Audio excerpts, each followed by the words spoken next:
एक दिन मैं छत पर गई। ऊपर एक कमरा था। वहाँ मेरा मंगेतर पहले ही मौजूद था। अचानक वो मेरे बाजू को पकड़कर ज़बरदस्ती कमरे के अंदर ले जाने लगा। उसकी इस हरकत पर मेरा गुस्सा शिद्दत इख्तियार कर गया। मैंने बेइख्तियारी में एक ज़ोरदार थप्पड़ उसके मुंह पर जड़ दिया। शायद उसे मुझसे ऐसी हरकत की तवक्को न थी। वो हैरत से बौखला गया। पहले शहर में रहते थे क्योंकि वहाँ अबू की मुलाजमत थी। अचानक अबू का इंतकाल हो गया और हमें मजबूरन शहर छोड़कर गांव दादा जान के पास आना पड़ा। यहाँ का माहौल शहर के माहौल से बिल्कुल मुख्तलिफ था। बेशक हमारे गांव में लड़कियां पर्दा नहीं करती थी और स्कूल भी जाती थी, लेकिन पाबंदियां बहुत थी। लड़कियां खुलेआम कहीं भी जा नहीं सकती थी और न ही किसी से आज़ादाना बात कर सकती थी। हम शॉपिंग करने गांव के बाज़ार में भी नहीं जा सकते थे क्योंकि हमें जिस चीज़ की ज़रूरत होती वो घर पर लाकर दे दी जाती थी। यहाँ आकर मैंने यह सुना कि अबू मेरी मंगनी मेरे चाचा के लड़के नूर से तय कर गए थे। नूर को मैंने कभी नहीं देखा था क्योंकि वो भी गांव में नहीं रहता था। मेरे चाचा शहर में रेलवे में मुलाजिम थे, लिहाजा नूर भी उसी शहर में रहता था। सुना था कि वो कभी कभी छुट्टियों में गांव आ जाता था। इस बार छुट्टियां हुईं तो वो गांव आया। जाहिर है कि उसके और मेरे दादा का घर एक ही था। मैंने पहली मर्तबा नूर को देखा। वो एक खूबसूरत, हंसमुख और शौक सा लड़का था। ताहम जब किसी ने मेरा तारुफ उससे कराया तो उसने मुंह बिसोड़ लिया। मैंने अपनी सख्त तौहीन महसूस की, मगर यह न समझ सकी कि आखिर उसने ऐसा क्यों किया। उसे मुझसे क्या शिकायत हो सकती थी, जबकि ये हमारी पहली मुलाकात थी। यह बाद में मुझे फूफी ने बताया कि असल में नूर को उसके वालिदैन ने बता दिया था कि तुम उसकी मंगेतर हो और वो उसी शौक़ में गांव आया था। लेकिन जब उसने तुम्हें देखा तो तुमने उसे पहली नज़र में मुतासिर नहीं किया, इसलिए वो अपनी नापसंदी का इजहार कर गया। घर जाकर भी उसने कह दिया जो होगा देखा जाएगा, लेकिन मैं नज़मा जैसी मामूली शक्ल व सूरत वाली लड़की से हरगिज़ शादी नहीं करूँगा। शादी करूँगा तो किसी खूबसूरत गोरी चिट्टी फैशन करने वाली शहर की लड़की से। नज़मा सीधी सादी और निहायत ही अहमक किस्म की लड़की है। फूफी के मुंह से ये रिमार्क्स सुनकर मेरा दिल बहुत बुरा हुआ। मैं नूर के इश्क में मुब्तला नहीं थी, लेकिन कोई मेरी इतनी तौहीन करे और मुझे सिर्फ़ इसलिए रद्द कर दे कि मैं सांवली और सीधी सादी हूँ, तो ये तौहीन नहीं तो और क्या था। वो ख़ुद कौन सा गुलफाम या परी जमाल था, बस ज़रा शहर में रहने की वजह से लिबास पहनने का ढंग था। मैंने दिल में सोच लिया कि अगर नूर ने दोबारा मेरी तौहीन की तो मैं उसे उसका मज़ा चखा दूँगी। वक्त गुज़रता गया। 8वीं से 9वीं, फिर मैट्रिक तक पहुँच गई।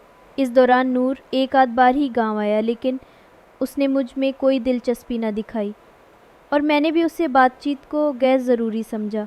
जब किसी को मेरी ज़रूरत नहीं तो वो मेरे लिए अहम क्यों होता। मैट्रिक के बाद मैं घर बैठ गई। हमारे यहाँ लड़कियों को आला तालीम दिलाने का तसव्वुर नहीं था और गांव में लड़कियों का कॉलेज भी नहीं था। मुझे अफसोस ज़रूर था कि अगर अबू का इंतकाल न हुआ होता तो मैं इस वक्त शहर में होती और कॉलेज में पढ़ रही होती। ये गर्मियों के दिन थे। तवील छुट्टियों में चाचा जान का ख़ानदान शहर से गांव आया और वो भी साथ था। उन दिनों वो बीएससी के आखिरी साल में था। अब तो वो पहले से ज़्यादा स्मार्ट और ख़ूबसूरत हो गया था।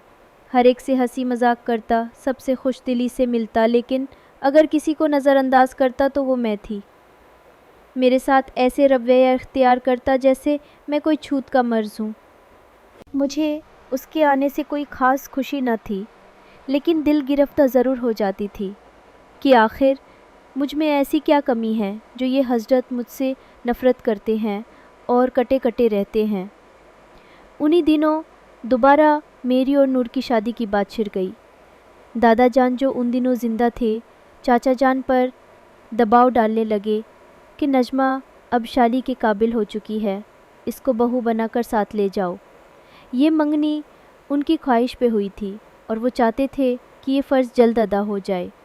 फूफी ने बताया कि नूर हस्बे मामूल आनाकानी कर रहा था। उसका कहना था कि वो शहर की खूबसूरत लड़की से शादी करेगा, जिससे चाचा और फूफी परेशान थे। लेकिन दादा जान ने सख्ती से हुक्म दिया कि शादी इस बार गर्मियों में हो जानी चाहिए। ये सुन के मेरे गुस्से का पारा चढ़ गया। दिल चाहता था कि नूर को खूब सुनाऊं और खुद शादी से इनकार कर दूं। भला वो खुद को क्या समझता था? वो कौन सा दुनिया का सबसे ज़्यादा बाका, सजीला या हसीन लड़का था? लेकिन दादा जान की मोहब्बत और उनके बुढ़ापे के एहतराम की वजह से मैं ऐसा कुछ कहने की हिम्मत ना कर सकी। फिर एक दिन फूफी से सुना कि नूर कह रहा है कि वो खुद मुझसे बात करेगा ताकि इस मामले से जान छुड़ा सके। ये सुनकर मैंने ठान ली कि अगर वो बात करने आया तो मैं भी उसे ऐसी खरी खरी सुनाऊंगी कि वो उम्र भर याद रखेगा।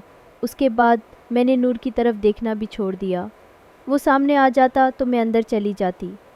अगर उसे मेरी शक्ल पसंद नहीं थी तो मुझे भी उसकी सूरत देखना गवारा न था। अगस्त का महीना था। गर्मी की शिद्दत दम तोड़ रही थी। आसमान पर बादल छा गए थे और कभी कभी बारिश की झड़ी लग जाती थी। जब इसकी शिद्दत कभी इतनी बढ़ जाती कि सांस लेना दुश्वार हो जाता। एक रोज़ ऐसे ही बादल छाए लेकिन बारिश न हुई। जब इसकी वजह से मेरा दम घुटने लगा तो मैं छत पर चली गई।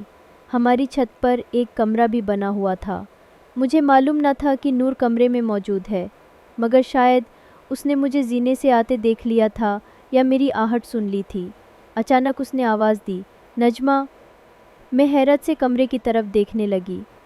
ये उसकी आवाज़ थी, लेकिन ये सोचना मुश्किल था कि वो जो मुझसे बात करना भी गवारा नहीं करता था, मुझे आवाज़ दे रहा है।